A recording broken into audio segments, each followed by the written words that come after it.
Hello, a very good morning dear students. हम लोग grade third का आज चैप्टर नंबर 11th कर रहे हैं इंग्लिश का। हमारे चैप्टर का नाम क्या है? साइम और थाईलैंड। देखिए इसके अंदर ये क्या कहते हैं, फर्स्ट से स्टार्टिंग करते हैं। ये कहते हैं Thailand is a south east Asian country. ये आपको बता रहा है कि जो थाईलैंड है ना, वो साउथ ईस्ट की हमारी एक एशियन देश है। It former name was Siam. इसका फॉर्मर नेम यानी कि लोग इसको किस नाम से जानते हैं? लोग इसको जानते हैं साइम के नाम से। नेक्स्ट आपको बोल रहा है it is also called the land of white elephant. इस लैंड को ना हम लोग वाइट एलिफेंट लैंड के नाम से भी जानते हैं, यानी कि सफ़ेद हाथियों की धरती के नाम से भी जानते हैं। It because it happens to be the home of white elephants, क्योंकि यहाँ पे क्या है बच्चा, यहाँ पे ज़्यादातर वाइट एलिफेंट रहते हैं। विच आर रियर एनिमल्स, यानी कि जो क्या होता है, जो पाले हुए जानवर होते हैं। ठीक है। नेक्स्ट कहते हैं the forest which cover nearly 65% of the total land area of a country. ये कहते हैं यहाँ पे जो जंगल है ना, वो पूरी धरती का 90% कवर करता है इस देश का, यानी कि इस 65। ये कहते हैं इस ये जो ये कंट्री है ना हमारी शेम, इस कंट्री के अंदर जो हमारी भूमि है ना, उसमें 65% कौन रहता है? वहाँ पे जंगल की है, यानी कि जंगली जानवर रहते हैं।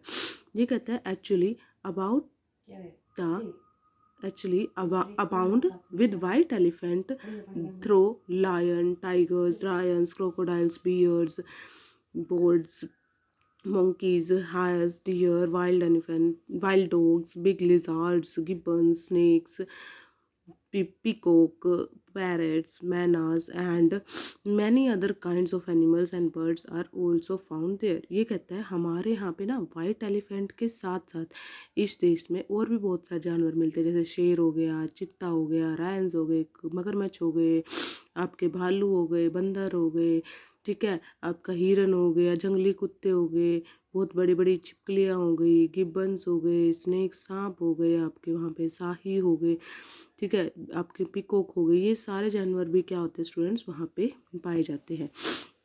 नेक्स्ट आपको बोल रहा है Thailand is gifted with the healthy climate. ये कहते हैं जो थाईलैंड है ना, उसका जो क्लाइमेट है यानी कि मौसम है, वो कैसा है? वो बहुत ज़्यादा स्वस्थ है। दे आर 3 मेन, ये कहता है वहाँ पे 3 मेन सीजन्स है स्टूडेंट्स। कौन कौन से हैं? देर आर समर सीजन यानी कि गर्मियों का सीज़न, द रेनी सीजन बारिश का मौसम, एंड द विंटर सीजन और सर्दियों का सीज़न। ये कहते हैं the first of these last from May to June, यानी कि पहला जो समर सीजन रहता है ना, सॉरी स्टूडेंट्स, वो कब से कब तक? वो मार्च से लेकर मई तक रहता है। उसके बाद सेकेंड जो आपका रेनी सीजन है, ये क्या बोल रहा है? ये रहता है जून से लेकर अक्टूबर तक। उसके बाद हमारा आ जाता है विंटर सीजन पे। विंटर सीजन यानी कि थर्ड सीजन, ये कह रहा है ये रहता है आपका नवंबर से लेकर फरवरी तक। ठीक है स्टूडेंट्स। नेक्स्ट कहता है about 6 crore people live in this country. ये कहते हैं इस देश में 6 करोड़ यानी कि 6 करोड़ पीपल लोग रहते हैं। Nearly 90% of them are Thais. ये कहता है उनमें से जो 90% लोग हैं वो कौन है स्टूडेंट्स? वो थाई हैं। Whose forefathers were natives of the Yangtze valley, यानी कि उनके जो पूर्वज थे ना स्टूडेंट, वो क्या थे? वो यंगस्टर वैली से थे, यानी कि उनकी जो पैदाइश है वो कहाँ की थी? उनकी जो पूर्वजों की पैदाइश थी वो कहाँ की थी? यंगस्टर वैली की। कहाँ पे? और वो है इन साउथ चाइना, चाइना के अंदर। And the rest are Chinese, और जो बचे हुए 10% रह गए वो कौन थे स्टूडेंट्स? वो चाइनीज़ थे। Malaysia and Malians and Indians. ये कहते हैं जो 10% है उनमें से चाइनीज़ है, मालियंस हैं, हमारे भारतीय हैं, और ठीक है।